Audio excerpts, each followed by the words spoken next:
Sudarshana Vishnu tax நேயர்கள் அனைவருக்கும் அன்பான வணக்கம். ஒவ்வொரு முறையும் நம்ம கோவிலுக்கு போகும்போது பிரார்த்தனையை முடிச்சுட்டு கோவில் பிரகாரத்தை சுத்தி வலம் வர்றது வழக்கம்.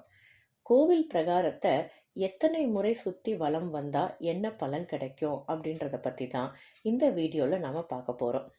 எங்க சேனலை இதுவரைக்கும் சப்ஸ்கிரைப் பண்ணாதவங்க சப்ஸ்கிரைப் பண்ணிக்கோங்க. வாங்க இப்ப வீடியோக்குள்ள போலாம்.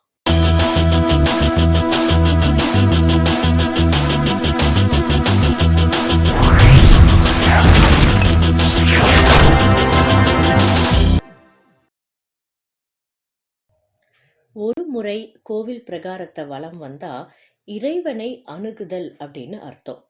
3 முறை கோவில் பிரகாரத்தை வலம் வந்தா மன சுமை குறையும். 5 முறை கோவில் பிரகாரத்தை வலம் வந்தா இஷ்ட சித்தி கிடைக்கும். 7 முறை வலம் வந்தா காரிய வெற்றி உண்டாகும்.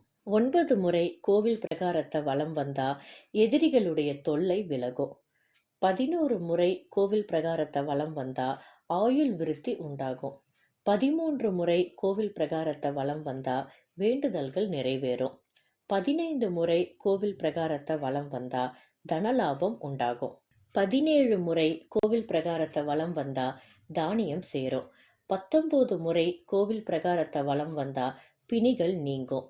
21 முறை கோவில் பிரகாரத்தை வலம் வந்தா கல்வி விருத்தியாகும். 23 முறை கோவில் பிரகாரத்தை வலம் வந்தா சுக வாழ்வு கிட்டும். 108 முறை கோவில் பிரகாரத்தை வலம் வந்தா புத்திரப்பேறு கிடைக்கும். 208 முறை கோவில் பிரகாரத்தை வலம் வந்தா யாகம் செய்த பலன் கிடைக்கும். இந்த வீடியோ உங்களுக்கு பிடிச்சிருந்ததுன்னா உங்கள் ஃப்ரெண்ட்ஸ் ரிலேட்டிவ்ஸ் எல்லாருக்கும் ஷேர் பண்ணுங்கள். இதே மாதிரி இன்னொரு தகவலோட நான் உங்களை அடுத்த வீடியோவில் சந்திக்கிறேன். நன்றி, வணக்கம்.